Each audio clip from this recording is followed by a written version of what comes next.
হরে কৃষ্ণ।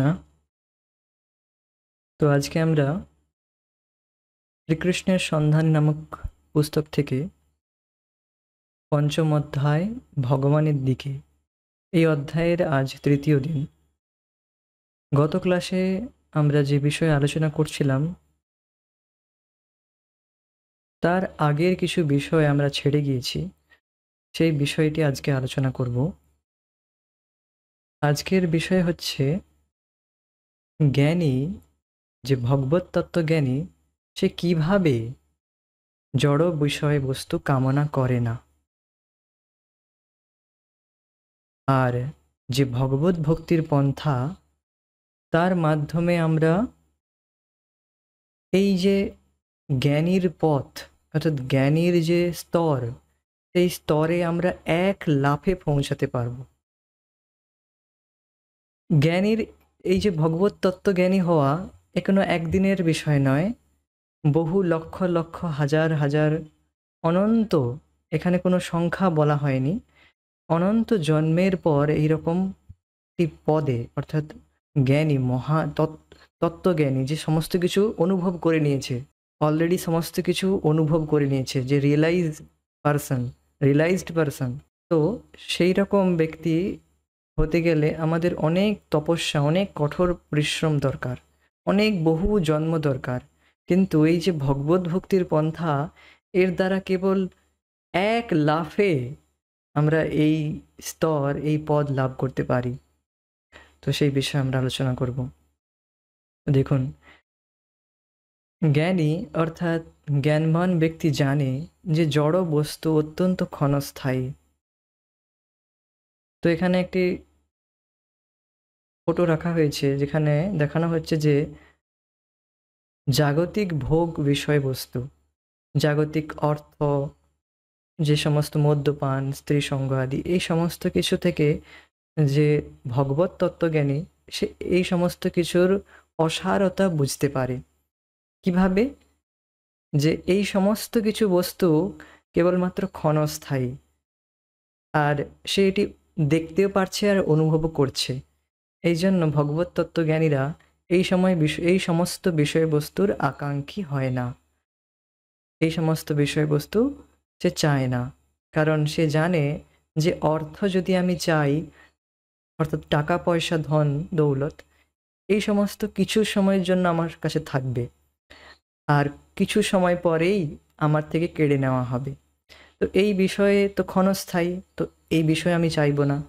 আর যে সমস্ত নেশা আদির দ্বারা যে মানুষ মনে করে যে আমি সুখী হব এর দ্বারা, বা এর দ্বারা আমি সুখী হতে চাইছি, অনেক স্ত্রীর সঙ্গ করে, অনেক নারীর সঙ্গ করে আমি ভাবছি সুখী হয়ে যাব, এইরকম যে কনসেপশনগুলো রয়েছে, সুখের যে ধারণাগুলো রয়েছে মানুষের, এই সমস্ত বিষয়ের ঊর্ধ্বে চলে গিয়েছে।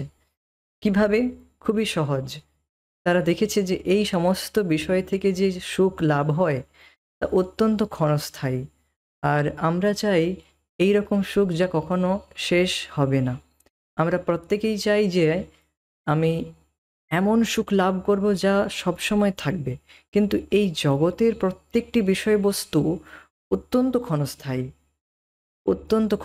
অর্থাৎ খুবই কম সময়, অর্থাৎ যার কোনো স্থায়িত্বই নেই। তো এই সমস্ত কিছু বিষয়ে তার জ্ঞান রয়েছে। আর দেখুন, এই জ্ঞান আমাদের ঢাকা পড়ে গিয়েছে, আমাদেরও এই জ্ঞান রয়েছে, কিন্তু এই জ্ঞানটি ঢাকা পড়ে রয়েছে।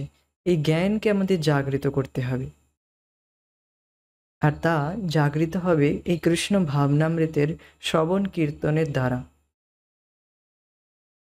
আর জ্ঞানী, যে ভগবত তত্ত্বজ্ঞানী, সে নিরন্তর কৃষ্ণ ভাবনায় লেগে থাকে, আর এই জন্য তার জ্ঞান কখনো লুপ্ত হয় না।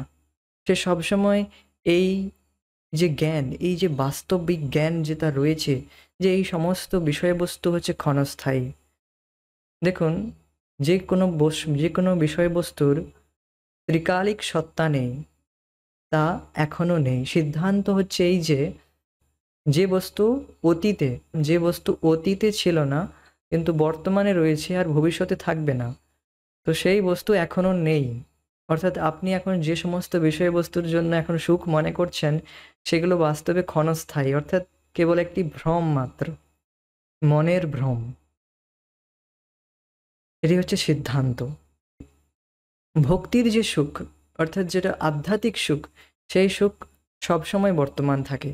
এই জন্য যারা প্রকৃত বুদ্ধিমান, প্রকৃত জ্ঞানী, তারা এই প্রকৃত সুখ লাভের পিছনে তারা ইনভেস্ট করে, তাদের সময়টা সেইখানে লাগায়, তাদের সময়, তাদের শক্তি, এনার্জি সেই বিষয়ে লাগায় যেখানে সে সত্যিকারের প্রকৃত সুখ লাভ করবে।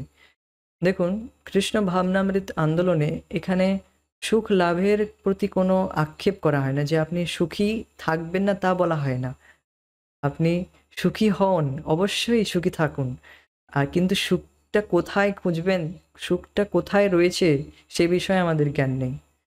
তা শেখার জন্যই আমাদের কৃষ্ণ ভাবনা অনুশীলন করা উচিত। তো এইবার দেখুন, জ্ঞানবান ব্যক্তি এও জানে যে তিনটি অবস্থা আছে যা পার্থিব সম্পদ জটিল করে তোলে। একজন তার কাজের জন্য মুনাফা চায়, তার ধন দৌলতের জন্য একজন অন্যের প্রশংসা চায়, আবার একজন খ্যাতি চায় তার সম্পদের জন্য। তো এখানে তিনটি জটিলতা এখানে দেখানো হচ্ছে। যে যে জ্ঞানী, যে জ্ঞানবান ব্যক্তি, যে তত্ত্ব, যে তত্ত্ব সম্বন্ধে অর্থাৎ প্রকৃত সত্য সম্বন্ধে জানতে পেরেছে, যে সমস্ত কিছু অনুভব করে নিয়েছে, জ্ঞানবান ব্যক্তি সে জানে যে জাগতিক বস্তুর মধ্যে তিনটি জটিলতা রয়েছে। এক হচ্ছে মুনাফা কামানোর ইচ্ছা, অর্থাৎ লাভ, অত্যধিক লাভ করার ইচ্ছা, লোভ, মুনাফা লাভ করার ইচ্ছা। তো একদিকে দেখানো হয়েছে, দেখুন, অর্থের পিছনে অত্যধিক মানুষ ছুটছে আর মনে করছে যে এখান থেকেই আমি প্রকৃত সুখ লাভ করব। দেখুন, অর্থ প্রয়োজন কিন্তু অত্যধিক নয়, আর অত্যধিক যখন আমরা তার পিছনে ছুটতে থাকি তখন আরও আরও চাওয়ার যে ইচ্ছা তা আরও বেড়ে যায়। আর এই সমস্ত অর্থ, ধন দৌলত আমরা কেন চাই? কারণ অপর ব্যক্তির কাছ থেকে আমরা কেবল প্রশংসা শুনতে চাই। এই জন্যই আমরা অত্যধিক ধন দৌলত সম্পদ লাভ করতে চাই। সুন্দর স্ত্রী, সুন্দর ঘর বাড়ি, এই সমস্ত কিছু কেন লাভ করতে চাই? যাতে অপর ব্যক্তি আমাকে প্রশংসা করে। তো এই প্রশংসার জন্য আমরা এই সমস্ত গাধার মতো দিনের পর দিন কেটে যাচ্ছি। আর কি? খ্যাতি, অর্থাৎ সম্মান। এই সম্মান হচ্ছে খুবই ভয়ানক বিষয়। আপনি বলেন ভয়ানক কি করে? হ্যাঁ, এটি ভয়ানক। কারণ এই তথাকথিত সম্মান লাভ করার জন্য মানুষ দিনের পর দিন খেটে যাচ্ছে, কিন্তু সে তার এই ভ্রূক্ষেপ নেই, এই জ্ঞান নেই যে পরবর্তী জন্মে সে কী শরীর লাভ করবে। সে যে কাজ করছে দিনের পর দিন, সেই কাজের জন্য তার যে ফল, সেই কর্মের যে ফল তা কী হবে সে বিষয়ে তার কোনো জ্ঞান থাকে না। বা সে এই যে মানুষ্য জন্মটা বৃথা নষ্ট করে দিচ্ছে সে বিষয়েও জ্ঞান থাকে না। আর এই খ্যাতি লাভ করার জন্য, এই খ্যাতি লাভ খুবই ভয়ঙ্কর বলা হয়, কারণ খ্যাতি, এই সমস্ত কেউ যদি মুনাফাও না চায়, প্রশংসাও না চায়, কিন্তু খ্যাতি লাভ করার জন্য খুব চেষ্টা করে যে আমার জগতে আমার প্রসিদ্ধি হোক। ইভেন যারা সাধনা করছে, যারা বৈরাগ্য ধর্ম নিয়েছে, জগতের প্রতি পুরো পুরো বিরক্ত, টাকা পয়সা কিছুই চায় না, কিন্তু চায় যে নিজের বৈরাগ্যকে দেখিয়ে যে আমি কতটা বিরক্ত, এটিকে দেখিয়েও খ্যাতি লাভ করতে চায়। এটি হচ্ছে খুব সূক্ষ্ম সূক্ষ্ম বিষয়। যে জ্ঞানবান ব্যক্তি সে এই সমস্ত কিছু থেকে দূরে থাকে, আর এই সমস্ত কিছু, যে পার্থিব সম্পদের যে জটিলতা, এই তিনটি বিষয় সে জানে। যে ফ্রুটি মাইন্ড মানে মুনাফা চাওয়া, যে ৳১ লাগিয়ে তার থেকে কীভাবে ৳১০০ লাভ করা যায়। এটা হচ্ছে ফ্রুটি মাইন্ড। প্রতিনিয়ত তার মাথায় এটি চলতে থাকবে যে আমি আরও কী করে বেশি অর্থ লাভ করতে চাই, আরও কী করে অর্থ পেতে চাও। এটা হচ্ছে ফ্রুটি মাইন্ড, অর্থাৎ মুনাফা চাওয়ার ইচ্ছা, প্রশংসা, কেউ আমাকে অ্যাপ্রিসিয়েট করুক তবেই আমি এই কাজ করব। আমি আমাকে কেউ দুটো লোক যখন প্রশংসা করবে তবেই আমি এই কাজটি করব। বা আমরা প্রশংসা পাওয়ার জন্যই কাজ করি। তো দেখবেন এই ৩টি বিষয়বস্তু যে মুনাফা চাওয়া, প্রশংসা চাওয়া, সব থেকে সূক্ষ্মতর হচ্ছে খ্যাতি চাওয়া, জগতে প্রসিদ্ধি চাওয়া। এটি হচ্ছে আরও সব থেকে সূক্ষ্মতর জটিল বিষয় এই পার্থিব সম্পদের মধ্যে।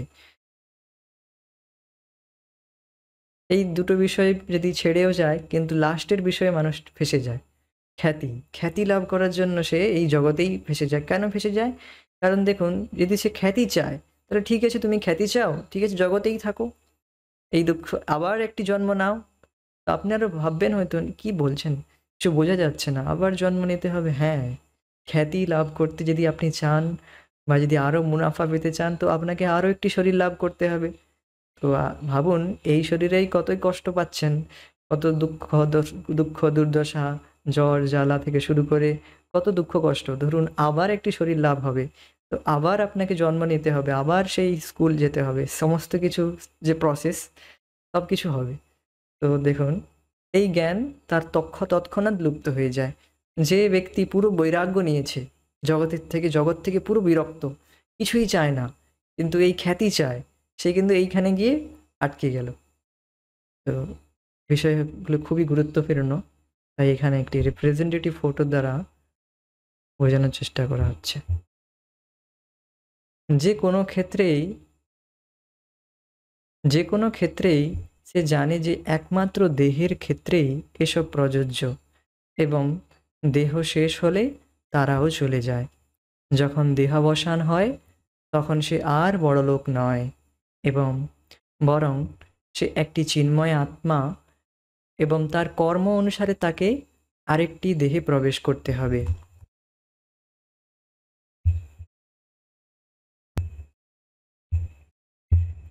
তো দেখুন, এখানে বলা হচ্ছে যে যে জ্ঞানবান ব্যক্তি, এইবার বলা হচ্ছে সে এই বিষয়ে পুরোপুরি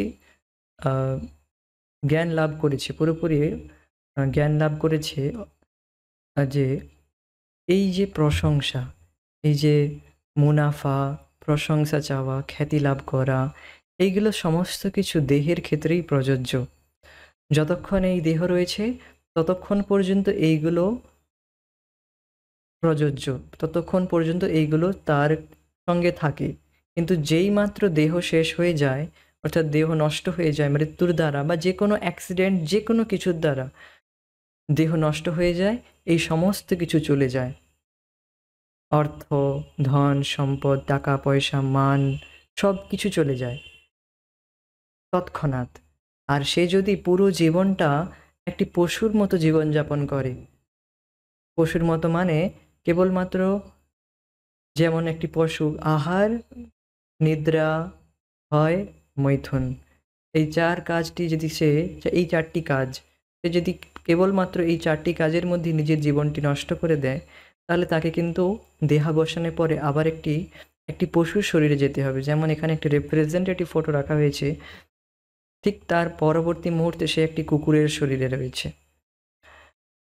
তো এটি বাস্তব যে আমরা যদি এই রকম জীবনযাপন করি, একটি পশুর মতো, কুকুর, বেড়াল বা শূকর, এই রকম যদি জীবনযাপন করি, তাহলে আমাদের এই রকম শরীর লাভ করতে হবে।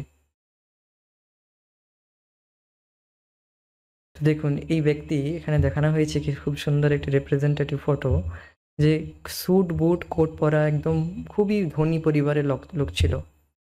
তো আমরা হয়তো জগতে তাকে খুব সম্মান দেব যে হ্যাঁ, এটাই আমাদের জীবনের লক্ষ্য হওয়া উচিত, সব থেকে ধনী, সব থেকে বড়লোক হওয়া। কিন্তু দেখুন, মুহূর্তের মধ্যে তার কাছ থেকে সমস্ত ধন দৌলত সমস্ত কিছু কেড়ে নেওয়া হলো, আর পরবর্তী মুহূর্তে সে একটি কুকুরের শরীরে। তো ভাবলে গায়ে আমাদের কাঁটা দেবে, কিন্তু এটি হচ্ছে বাস্তব। আমরা যদি এই রকম জীবনযাপন করি, আর শুধু এই মুনাফা চাওয়া, আর প্রশংসা চাওয়া, আর খ্যাতি লাভ করা, শুধু এই তিনটি বিষয়ের পিছনে যদি আমরা ছুটতে থাকি, তাহলে আমাদের পরবর্তী মুহূর্তে একটি পশুর শরীরে থাকতে হবে। তো এটি হচ্ছে ভগবদ্গীতার জ্ঞান। আর এই জ্ঞান, যে জ্ঞানী, যে ভগবত তত্ত্বজ্ঞানী, সে এই সমস্ত বিষয়বস্তু সে জানে। তো সেই বিষয়গুলো তুলে ধরা হচ্ছে, আমাদের জানানো হচ্ছে, সে জানে, আমাদের জানানো হচ্ছে, যাতে করে আমরা এই স্তর পর্যন্ত যেতে পারি এক লাফে। এটি হচ্ছে কৃষ্ণ ভাবনামৃত পন্থা। এখানে একদম এক লাফে যাতে আমাদের এই জ্ঞানী স্তরে অর্থাৎ জ্ঞানী স্তর পর্যন্ত যাওয়ার রাস্তা করে দেওয়া হয়েছে। শুধু আমাদের কৃষ্ণ ভাবনামৃতের এই পন্থা অবলম্বন করতে হবে।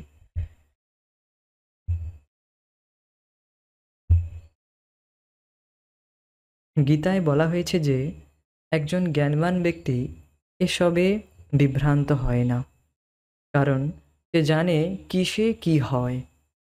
তাই বৈষয়িক সম্পদের জন্য কেন সে মাথা ঘামাবে?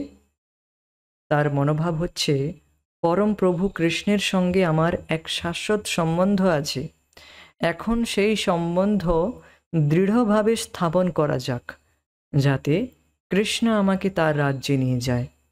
এই জড়জাগতিক পরিবেশ আমাদেরকে সব রকম সুযোগ প্রদান করেছে, যাতে কৃষ্ণের সঙ্গে আমাদের সম্বন্ধ পুনঃপ্রতিষ্ঠিত করে ভগবানের কাছে ফিরে যেতে পারি। তো দেখুন, এখানে বলা হচ্ছে যে একজন জ্ঞানবান ব্যক্তি সে এই সমস্ত বিষয়ে বিভ্রান্ত হয় না। না তো সে এই সমস্ত বিষয় বিভ্রান্ত কেন হয় না? কারণ সে এই সমস্ত বিষয় অবগত যে এইগুলো নশ্বর, যে জাগতিক যে বিষয়বস্তু আমি দেখছি, যার জন্য পুরো পৃথিবীর লোক ছুটে বেড়াচ্ছে, সেই সমস্ত বিষয়বস্তু নশ্বর, অর্থাৎ তা অস্থায়ী, ক্ষণস্থায়ী।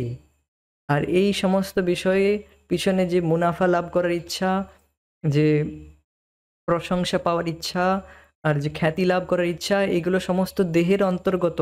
আর আমি তো এই দেহই নয়। এই দেহ তো নষ্ট হয়ে গেলেই সঙ্গে সঙ্গে আমাকে পরবর্তী একটি দেহে যেতে হবে, আর যা কিনা আমার কর্ম অনুসারে। তো আমি এমন কর্ম করব যার দ্বারা আমি পরবর্তী মুহূর্তে ভগবানের সাথে থাকতে পারি, ভগবানের নিত্য ধামে আমি চলে যেতে পারি। সেই রকম আমাকে কর্ম করতে হবে, সেই রকম কাজ করতে হবে। তো জ্ঞানবান ব্যক্তি সে এই সব থেকে বিভ্রান্ত হয় না।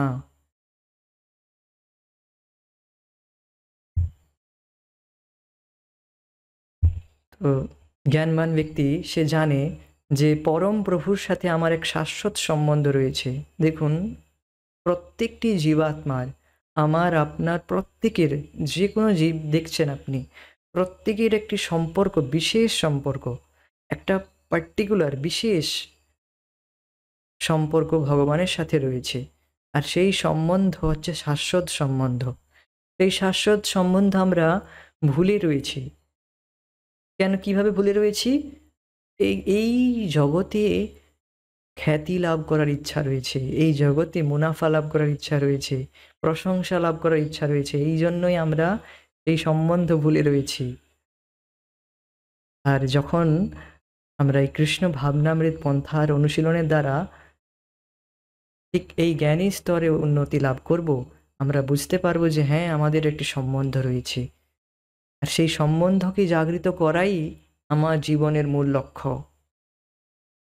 আমি যে কোনো কর্ম করব, যে কোনো কাজ করব, যার দ্বারা আমি দেখব যে এর দ্বারা আমার কৃষ্ণ ভাবনা ব্যাঘাত ঘটছে কিনা, তো সে বিষয়ে সে পুরোপুরি অবগত থাকে। এখন সেই সম্বন্ধ দৃঢ়ভাবে স্থাপন করা যাক, যাতে কৃষ্ণ আমাকে তার রাজ্যে নিয়ে যান। এই সম্বন্ধ স্থাপন করার পদ্ধতি পরবর্তী মুহূর্তে বলা হবে। কিভাবে আমরা এই সম্বন্ধ জাগরিত করতে পারি। তো এই জড়জাগতিক পরিবেশ আমাদেরকে সব রকম সুযোগ সুবিধা প্রদান করেছে, যাতে কৃষ্ণের সঙ্গে আমাদের সম্বন্ধ পুনঃপ্রতিষ্ঠিত করে ভগবানের কাছে আমরা ফিরে যেতে পারি। এটি আমাদের জীবনের উদ্দেশ্য হওয়া উচিত। এটি আমাদের জীবনের উদ্দেশ্য হওয়া উচিত, কি? ভগবানের সাথে সম্বন্ধ জাগরিত করা। আমরা জগতে বিভিন্ন ব্যক্তির সাথে, বিভিন্ন লোকের সাথে সম্বন্ধ জাগৃত করার চেষ্টা করছি, কিন্তু সেই সম্বন্ধ হচ্ছে ক্ষণস্থায়ী। যতক্ষণ এই শরীর রয়েছে ততক্ষণ সেই সম্বন্ধ রয়েছে। এই শরীর খতম, এই শরীর শেষ, পরবর্তী মুহূর্তে পরবর্তী নতুন সম্বন্ধ। এইভাবে হাজার হাজার লক্ষ লক্ষ অনন্ত সম্বন্ধ আমরা কাটিয়ে এসেছি, কিন্তু তবু আমাদের এই মোহ কাটছে না। তো এটি বলা হচ্ছে যে দেখুন, এইবার আমরা এই জ্ঞান লাভ করতেছি, আমরা সমস্ত সুযোগ সুবিধা লাভ করতেছি, আমরা এক মানুষ শরীর পেয়েছি, একটি বুদ্ধি পেয়েছি। এই বুদ্ধির দ্বারা আমরা ভগবত ভজন করব। আর যে কোনো যে সুবিধাগুলো লাভ করেছি, যেমন এখানে বলা হচ্ছে দেখুন, জমি, শস্য, ফল, দুধ, আশ্রয় ও পোশাক, যা কিছু আমাদের প্রয়োজন সবই ভগবানের দ্বারা সরবরাহ হচ্ছে। আমাদের শুধু শান্তিপূর্ণভাবে জীবনযাপন করতে হবে আর কৃষ্ণ ভাবনা অনুশীলন করতে হবে। পরম পূজ্য রাধা গোবিন্দ মহারাজ বলেন যে আমরা যখন জন্ম হই একটি ছোট্ট শিশুরূপে থাকি, আমরা কিচ্ছু হাতে করে নিয়ে আসি না, একটা একটা ন্যাকড়া পর্যন্ত নিয়ে আসি না। সমস্ত কিছু দেওয়া হয়, সমস্ত কিছু তারপর ধীরে ধীরে আনা হয়। ভগবান আমাদের সরবরাহ করেন। দেখুন, মায়ের যে স্তনের দুধ, সেই দুধ পর্যন্ত ভগবান সাপ্লাই করে। মায়ের স্বতন্ত্র ইচ্ছায়, যে মা স্বতন্ত্র ইচ্ছা করছে, স্বতন্ত্র চেষ্টায়, মায়ের নিজের চেষ্টায় যে দুধ আসে না, এই সমস্ত প্রক্রিয়া, এই সমস্ত কিছু ভগবানের দ্বারা সরবরাহ হয়। তো ভগবান আমাদের প্রতিনিয়ত পালন করছেন, পোষণ করছেন, জন্ম দিয়েছেন আর পালন পোষণ সমস্ত কিছু করছেন। তার জন্য যে সমস্ত বিষয়বস্তু লাগে সমস্ত কিছু দিচ্ছেন। তো এই সমস্ত কিছু দেওয়ার উদ্দেশ্য হচ্ছে আমরা যাতে কৃষ্ণ ভাবনায় অগ্রসর হতে পারি, যাতে করে আমরা এই যে দেহ বন্ধন থেকে মুক্ত হতে পারি। আমাদের শুধু শান্তিপূর্ণভাবে জীবনযাপন করতে হবে আর কৃষ্ণ ভাবনা অনুশীলন করতে হবে। আমাদের জীবনের উদ্দেশ্য তাই হওয়া উচিত। তাই ভগবান আমাদের খাদ্য, আশ্রয়, নিরাপত্তা ও স্ত্রী সঙ্গরূপে যা কিছু দান করেন তাতেই সন্তুষ্ট হয়ে আমাদের আরও আরও আরও চাওয়া উচিত নয়। শ্রেষ্ঠ সভ্যতা হচ্ছে সে হচ্ছে সেটি যা সরল জীবন ও উচ্চ চিন্তার নীতির উপর নীতি আরোপ করে। Simple life, high thinking. সরল জীবন, উচ্চ চিন্তা, উচ্চ বিচার। তো দেখুন কি বলা হচ্ছে, আমাদের সমস্ত কিছু যে শারীরিক যে প্রয়োজনীয়তা, নিড, শারীরিক যে নিড, তা সমস্ত কিছু ভগবান পূরণ করছেন। এইবার দেখুন, আমাদের যতটুকু প্রয়োজন ততটুকুই গ্রহণ করা উচিত, কিন্তু দেখুন আমরা কি তা করছি না। যা প্রয়োজন নয়, অপ্রয়োজনীয়, তাও তার জন্য আমরা অত্যধিক সংগ্রহ করে চলেছি, যা কিনা প্রয়োজন নয়। এই জন্য আমরা শান্তিপূর্ণ জীবনযাপন করতে পারছি না। যে আরও চাই, আরও চাই, আরও চাই, এই যে ইচ্ছা যতক্ষণ থাকবে ততক্ষণ আমরা শান্তিপূর্ণ জীবনযাপন করতে পারবো না। শান্তির একটি সূত্র হচ্ছে সন্তুষ্টি। যে সন্তুষ্ট সে সুখী। যার মধ্যে সন্তুষ্টি রয়েছে সে শান্ত, আর শান্তি থেকেই সুখ আসে। আর ভগবান যে কিছু যতটা দিয়েছে তার দ্বারা সন্তুষ্ট থেকে শান্তিপূর্ণভাবে ভগবত ভজন করতে হবে। এটি হচ্ছে সর্বশ্রেষ্ঠ পন্থা, শ্রেষ্ঠ সভ্যতা এটি। সরল জীবন, উচ্চ বিচার, উচ্চ চিন্তা। পরম পূজ্য রাধা গোবিন্দ মহারাজ সহিত আরও অনেক বৈষ্ণবেরা উদাহরণ দেন যে তথাকথিত জগতের মানুষেরা, তারা বাজ পাখির মতো অনেক উঁচু উড়তে পারে, কিন্তু তাদের দৃষ্টি সবসময় নিচের দিকে। নিচের দিকে অর্থাৎ কেবলমাত্র এই ক্ষণস্থায়ী ভোগ বস্তুর পিছনে। আর যারা ভগবানের ভক্ত, যারা কৃষ্ণ ভাবনা অনুশীলন করছে, তাদের দৃষ্টি সবসময় উপরের দিকে,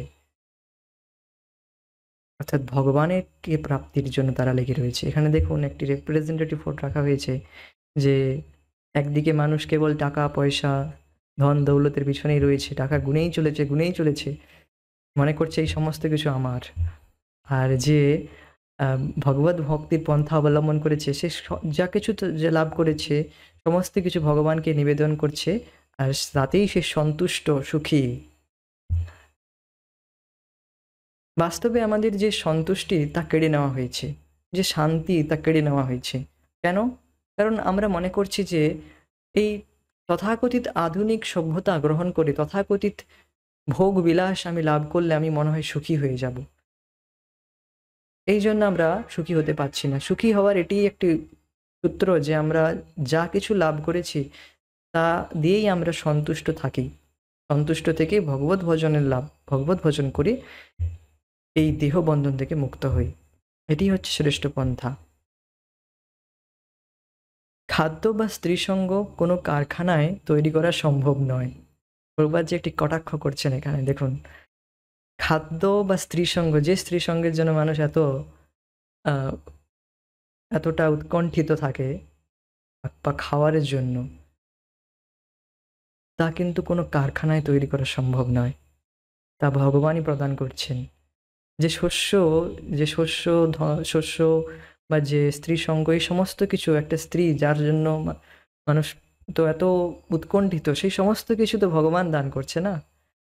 তো এটি খেয়াল করা উচিত যে কারখানার দ্বারা এই সমস্ত কিছু তৈরি করা সম্ভব নয়। এসব আর এছাড়া আমাদের আর যা প্রয়োজন সবই ভগবান সরবরাহ করেন। আমাদের কাজ এসব জিনিসের সুযোগ নিয়ে কৃষ্ণ ভাবনাময় হওয়া। শিল প্রভুপাদজি বলেন, তোমার স্ত্রীর প্রতি অ্যাট্রাকশন রয়েছে, স্ত্রী সঙ্গ করার ইচ্ছা রয়েছে, ভোজন খুব ভালো ভালো খাওয়ার ইচ্ছা রয়েছে, ঠিক আছে, এই ভালো খাবার তুমি ভগবানকে অর্পণ করো।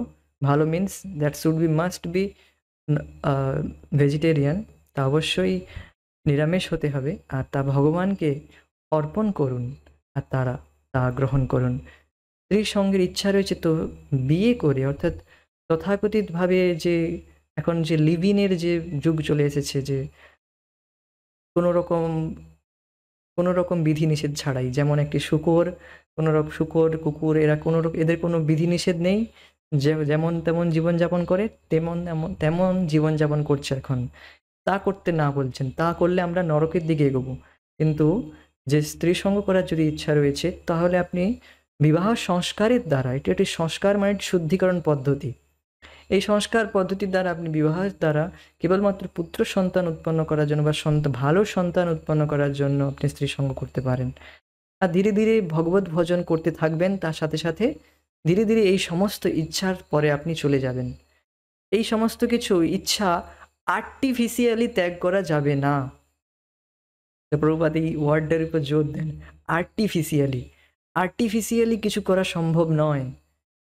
যে ভালো খাওয়ার ইচ্ছা রয়েছে বা স্ত্রী সঙ্গের ইচ্ছা রয়েছে, দ্যাটস ওকে, অনেক অনাদিকাল ধরে ভোগ করে এসছেন, তো তা থাকবেই, দ্যাটস ওকে, ফাইন।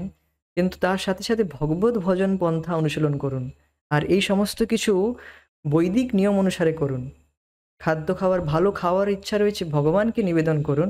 স্ত্রী সঙ্গের ইচ্ছা রয়েছে, বিবাহ সংস্কারের দ্বারা এই সমস্ত কিছু সম্পাদন করা সম্ভব। এটি হচ্ছে কৃষ্ণ ভাবনা। কৃষ্ণ ভাবনা একটি কোনো সংকীর্ণ পথ নয়, এটি অনেক বড়, অনেক বৃহৎ। এর মধ্যে সমস্ত ব্যক্তি এর মধ্যে ফিট হয়ে যায়, কেউ এর বাইরে যেতে পারে না। তো এই জন্য বলা হচ্ছে যে আমাদের কাজ হচ্ছে জিনিসের সুযোগ নিয়ে, এইসব জিনিসের সুযোগ নিয়ে কৃষ্ণ ভাবনাময় হওয়া।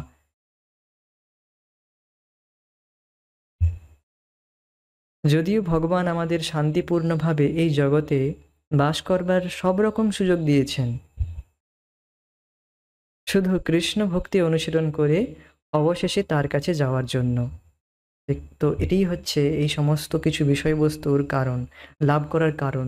আমরা এই সমস্ত ভোগ বিলাস কেন লাভ করেছি, এত সুযোগ সুবিধা আমরা কেন পেয়েছি, যাতে আমরা কৃষ্ণ ভাবনা ভাবিত হতে পারি। একটি পশু সে শান্তিতে বসে খেতে পারে না, সে সবসময় এদিক ওদিক দেখছে যে কেউ অন্য কোনো পশু বা অর্থাৎ অন্য কোনো, যে তার অপোনেন্ট, তার বিরোধী কোনো পশু যেন না চলে আসে। তো সে কখনোই একটি খাবারের দানা শান্তিতে বসে খেতে পারে না। কিন্তু একটি মানুষের একটি সুযোগ রয়েছে, সে শান্তিতে বসে ফ্যান চালিয়ে একদম সুন্দরভাবে বসে বাড়িতে বসে সে প্রসাদ বা যাই হোক ভোজন করতে পারে। তো এই সমস্ত সুযোগ সুবিধা কেন রয়েছে মানুষের? কারণ এই সমস্ত সুযোগ সুবিধার দ্বারা সে ভগবত ভজন করে ভগবানের কাছে ফিরে যেতে পারে। এই জন্য এই সমস্ত ফেসিলিটিস রয়েছে। ফেসিলিটিস এই জন্য নয় যে কেবল আমরা ভোগ বিলাস করে আবার আমরা সেই অধোগতিতে যাব, এর জন্য ফেসিলিটিস নয়। ফেসিলিটি অর্থাৎ যে সমস্ত সুযোগ সুবিধা এর জন্যই যে আমরা কৃষ্ণ ভাবনামৃতকে লাভ করে প্রকৃত সুখকে লাভ করব। এখানে আরেকটি বিষয় আমি বলতে চাইবো যে দেখুন, সুযোগ সুবিধা মানে সুখ নয়, এটি আমাদের খুব ক্লিয়ারভাবে জানতে হবে। সুযোগ সুবিধা মানে সুখ নয়, সুযোগ সুবিধাই সুযোগ সুবিধা, তা সুবিধা, কিন্তু তা সুখ নয়। এই সুযোগ সুবিধার দ্বারা যখন আমরা কৃষ্ণ ভক্তি অনুশীলন করব, তখন আমরা প্রকৃত সুখ লাভ করব। কারণ এই সমস্ত সুযোগ সুবিধাগুলো যা কিছু রয়েছে তা কিন্তু জাগতিক, তা জড় বস্তু। যখন আমরা কৃষ্ণের সেবা ইউজ করব, ব্যবহার করব, তখন তা আমাদের সুখ লাভ করবে, তা না হলে করবে না, কেবল দুঃখই দেবে।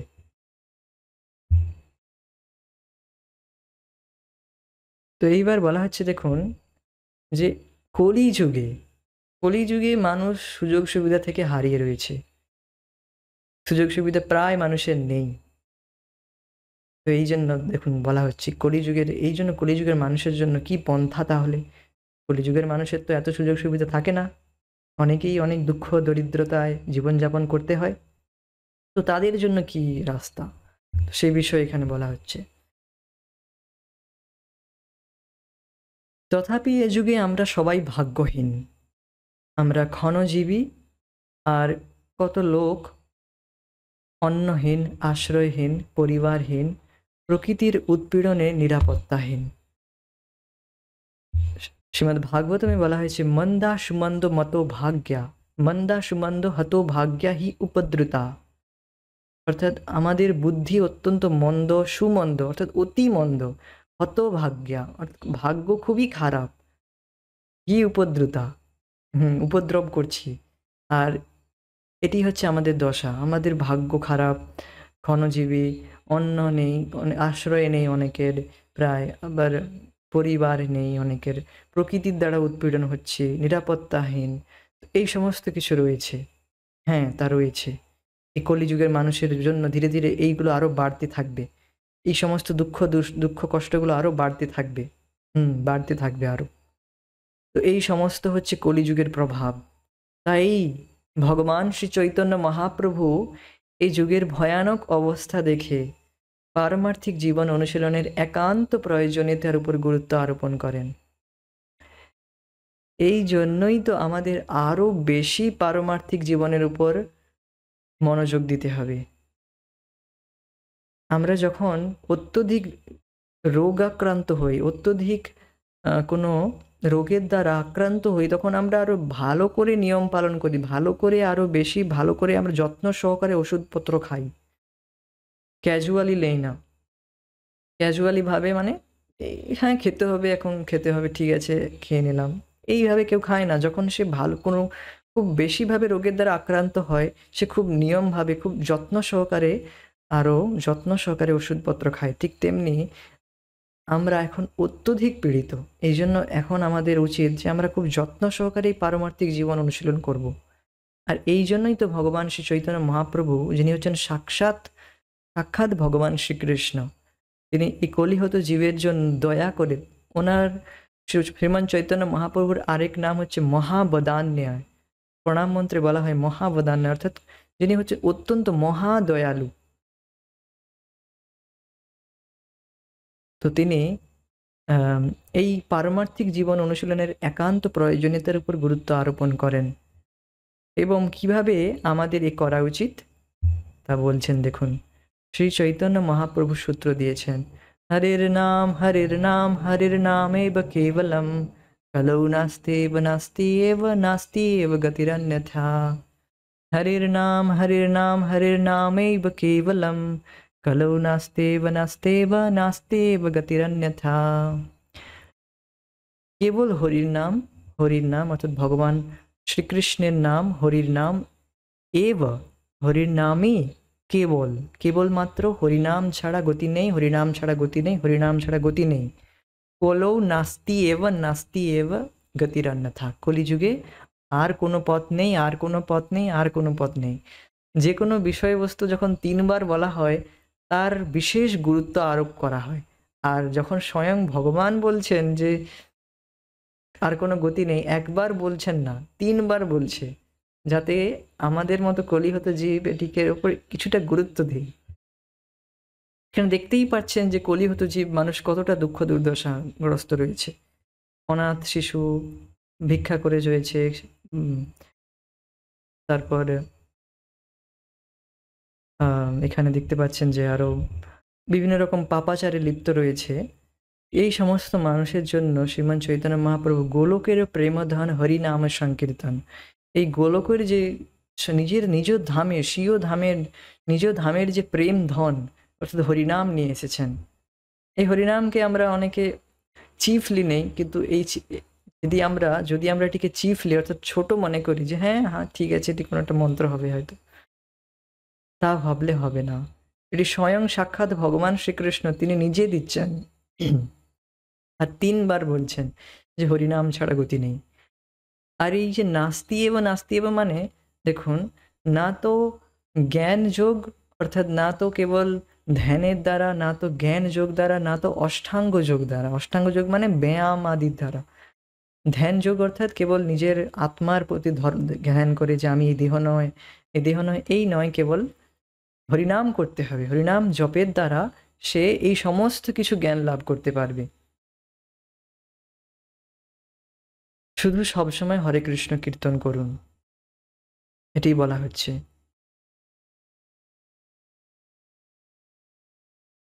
শিল প্রভুপাদ বলেন যে you don't know how much power you are transferring when you chant Hare Krishna and hear Hare Krishna.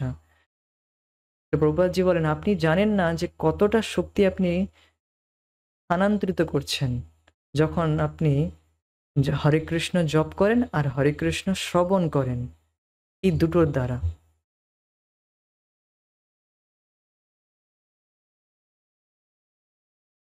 কিছু মনে করবেন না, আপনি কারখানায় থাকুক আর নরকে থাকুন, পুণে ঘরে থাকুন অথবা গগনচুম্বী অট্টালিকায় থাকুক না কেন, তাতে কিছু যায় আসে না। শুধু কীর্তন করে যান, হরে কৃষ্ণ কৃষ্ণ কৃষ্ণ হরে হরে, হরে রাম রাম রাম হরে হরে।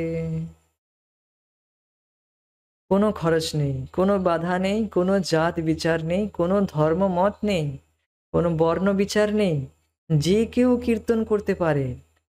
শুধু কীর্তন করুন আর শুনুন। শুধু আমাদের এই হরিনাম, এই হরে কৃষ্ণ মহামন্ত্র জপ করতে হবে আর শুনতে হবে। এই শ্রবণ কীর্তনের দ্বারা, এইভাবে জপ কীর্তনের দ্বারা আর শ্রবণের দ্বারা আমরা সহজেই কৃষ্ণ প্রেম ভগবানের সেই পরম ধাম লাভ করতে পারবো। তো এটি হচ্ছে প্রকৃত সুখ লাভের পন্থা। প্রভুপাদ বারবার তার তাৎপর্যে এটি বলেন, বারবার বলেন, তবু আমরা তা বুঝতে পারি না, তাকে গুরুত্ব দেই না, কিন্তু আমাদের এইবার গুরুত্ব দেওয়া উচিত। দেখুন এখানে দেখানো হচ্ছে কল কারখানা, আপনি যে কোনো ব্যবসায় থাকুক না কেন, আপনি যে কোনো অবস্থায় থাকুন না কেন, আপনি সেই অবস্থাতে থেকেই ভগবানের নাম জপ করুন। যেভাবেই হোক, কেউ যদি কৃষ্ণ ভাবনার সংস্পর্শে আসে এবং সদ্গুরুর নির্দেশে কৃষ্ণ ভাবনার পন্থা অনুশীলন করে, সে নিশ্চয়ই ভগবানের কাছে ফিরে যাবে। এইবার যেইভাবেই হোক না কেন, যেভাবেই হোক না অর্থাৎ সে যে কোনো ফ্যামিলি থেকে বিলং করুক না কেন, সে যদি একটি কুকুর ভোজনকারী, কুকুর খাওয়া পরিবার থেকেও যদি উঠে আসে, তবু সে কৃষ্ণ ভজনের যোগ্য। শুধু তাকে যে এই কৃষ্ণ ভাবনা আসতে হবে আর এই সংস্পর্শে এসে সদ্গুরু চরণাপন্ন হতে হবে, চরণের আশ্রয় নিতে হবে। সদ্গুরু অর্থাৎ গুরু পরম্পরায় যারা গুরু রয়েছে তাদের শরণাপন্ন হতে হবে। ছিল প্রভুপাদের শিষ্যবর্গ, তাদের স্মরণে, তাদের আশ্রয়ে থেকে এই কৃষ্ণ ভাবনা অনুশীলন করতে হবে। তাহলে আমরা অপরাধ থেকে মুক্ত হতে পারবো। ধীরে ধীরে যে সমস্ত ভুল ত্রুটি আমরা যে করি না, আমরা যে কোনো বিষয়ে জানতে গেলে, যে কোনো বিষয় ভালোভাবে শিখতে হলে আমাদের গুরু প্রয়োজন হয়, কোনো টিচার প্রয়োজন হয়। তো সেই বিষয়ে আমাদের প্রকৃত জ্ঞান লাভ করতে গেলে আমাদের অবশ্যই প্রভুপাদের শিষ্যবর্গদের আশ্রয় নিতে হবে। তবেই আমরা এই পথে নিরপরাধভাবে, যাতে আমরা ভুল ত্রুটি না করি, সঠিকভাবে এগোতে পারবো। তো এটি বলা হচ্ছে। তো আপনি যেই আশ্রম, যেই বর্ণ থেকে হোক না কেন, মানে এর যোগ্য। কৃষ্ণ ভাবনার সংস্পর্শে আসতে সবাই এর জন্য কোয়ালিফাইড। বলা হচ্ছে। তো এইবার বলা হচ্ছে যে যে যারা আচ্ছা, এই প্রশ্ন হবে যে এই যে জ্ঞানীর পথ পর্যন্ত ওঠা কিভাবে সম্ভব, বা এই জ্ঞানী কি একদিনে জ্ঞানী হয়ে গিয়েছে? তো বলছে না। বহুনাম জন্মনামন্তে জ্ঞানবান মাম প্রপদ্যতে वासुदेवं सर्वमिति स महात्मासु दुर्लभः। बहुनां जन्मनामन्ते ज्ञानवान् मां प्रपद्यते वासुदेवः सर्वमिति स महात्मासु दुर्लभः। বহুনাম জন্মনাম অন্তে, অনেক অনেক জন্ম মৃত্যুর পর জ্ঞানবান মাম প্রপদ্যতে, যথার্থ জ্ঞানী আমাকে লাভ করে। কিভাবে আমাকে লাভ করে? কিভাবে আমাকেই সকল কিছুর যে স্রোত রূপে আমাকে লাভ করে, প্রপদ্যতে আমার শরণাপন্ন হয়। কেন করে? কারণ বাসুদেব সর্বমিতি, সমস্ত কিছুকে চর অচর যা কিছু দেখছি চোখের সামনে, সমস্ত কিছুর কারণ বাসুদেব অর্থাৎ ভগবান শ্রীকৃষ্ণকে জেনেছে। এই জন্য আমার কাছে আমার শরণাপন্ন হয়েছে। আর স মহাত্মা সুদুর্লভ, আর সেই রকম মহাত্মা খুবই দুর্লভ। তো দেখুন, আপনারা হয়তো ভাবতে পারেন তাহলে আমাদের হয়তো আর চান্স নেই, এরকম তো অনেক জন্ম আমাদের তো লেগে যাবে। তো দেখুন, তা নয়। যখন থেকে আমরা কেবলমাত্র শ্রবণের দ্বারা, এখন থেকেই আপনি কেবল শ্রবণের দ্বারা যদি ভগবান শ্রীকৃষ্ণকেই সমস্ত কিছুর কারণ জেনেছেন, আর ভগবত ভক্তির পন্থা অর্থাৎ হরে কৃষ্ণ মহামন্ত্র জপ করছেন, সদ্গুরুর আশ্রয় নিয়েছেন, আপনি এখন থেকে মহাত্মা পদ থেকে, জ্ঞানীর পথ থেকে আপনি এখন শুরু করলেন, এখন থেকেই। তো এটি হচ্ছে কৃষ্ণ ভাবনার অনুদান, যার দ্বারা ব্যক্তি ডাইরেক্ট জ্ঞানীর পথ থেকে সে হাঁটা শুরু করে, মহাত্মার পথ থেকে সে শুরু করে। কেবলমাত্র শ্রবণের দ্বারা, আমরা যদি কেবলমাত্র শ্রবণের দ্বারা ভগবানের কাছে নিজেকে আত্মসমর্পণ করি, আত্মসমর্পণ করার অর্থ হচ্ছে যে যে ভগবানকে যা কিছু করব যার দ্বারা আমরা কৃষ্ণকে যাতে অসন্তুষ্ট না করি, এটি হচ্ছে আত্মসমর্পণ করার অর্থ। আমরা কারোর কাছে যখন নিজেকে আত্মসমর্পণ করি, তখন আমরা খেয়াল রাখি যে সেই ব্যক্তি যেন আমার দ্বারা কষ্ট না পায়। তো ভগবানকে সবথেকে সন্তুষ্ট করার উপায় হচ্ছে হরিনাম জপ করা, আর এমন কোনো কাজ না করা যার দ্বারা আমার কৃষ্ণ ভাবনা ব্যাঘাত হবে। তো এর দ্বারা আমরা ধীরে ধীরে প্রগতি লাভ করতে পারবো, আর এখান থেকেই আমরা মহাত্মা পদ থেকে আমরা শুরু করতে পারবো। তো মহাত্মা হওয়ার গুণ কি? যে সমস্ত কিছুর কারণ হচ্ছে ভগবানকে দেখেছে, ভগবানকে জেনেছে, সেই হচ্ছে মহাত্মা। কেবল মহাত্মার টাইটেল লাগিয়ে নিলে মহাত্মা হয়ে যাওয়া হয় না। ভগবান এখানে মহাত্মার বর্ণনা করছেন। মহাত্মা কারা? মহাত্মা সেই যে আমাকে সমস্ত কিছুর কারণ হিসেবে জেনেছে। বাসুদেব সর্বমিতি স মহাত্মা সুদুর্লভ, সমস্ত কিছুর কারণ আমাকে জেনেছে। বহুবার জন্ম মৃত্যুর পর যথার্থ জ্ঞানী আমাকে সকল কারণের কারণ স্বরূপ, সকল কারণের কারণ স্বরূপ ও আমি সব জেনে আমার কাছে আত্মসমর্পণ করে। সেই রকম মহাত্মা খুবই দুর্লভ। এখানে মহাত্মার বর্ণনা করানো হয়েছে যে কে প্রকৃত মহাত্মা, কে মহাত্মা। আর এই পদ থেকে, এখান থেকে যদি আমরা শুরু করি, তো আমরাও হচ্ছে মহাত্মা পদ থেকে শুরু করলাম। অর্থাৎ সমস্ত কিছুর কারণ জেনে ভগবানকে যদি আত্মসমর্পণ করি, তো ইউ আর আ মহাত্মা। দেখুন, এখানে দেখানো হচ্ছে যে যোগী ঋষি যে একজন, সে বহু জন্ম পার করে করে তারপর সে ভগবানের কাছে শরণাপন্ন হলো।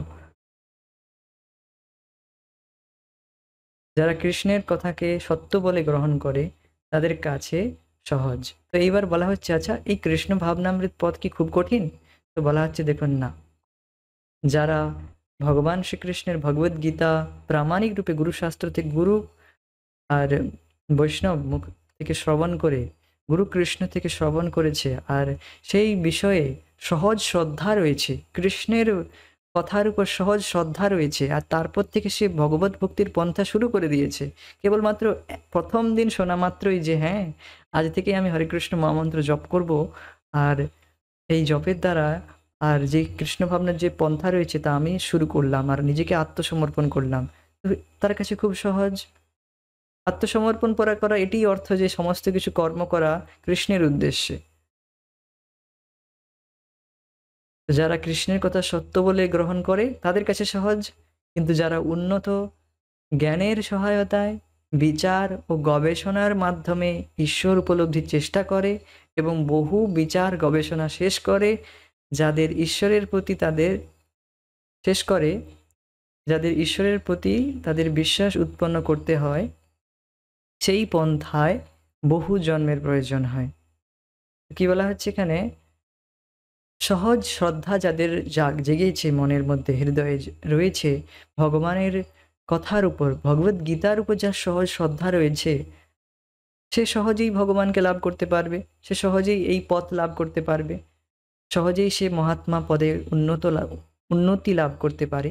কিন্তু যে এই বিষয়ে যার শ্রদ্ধা নেই, সে গবেষণা করতে থাকবে, আর সেই রকম বহু জন্ম গবেষণা করতে করতে করতে করতে কোনো এক জন্মে তখন সে এই মহাত্মা পদে লাভ করতে পারবে, তাও পাবে কিনা কোনো ঠিক নেই। তো কি বলা হচ্ছে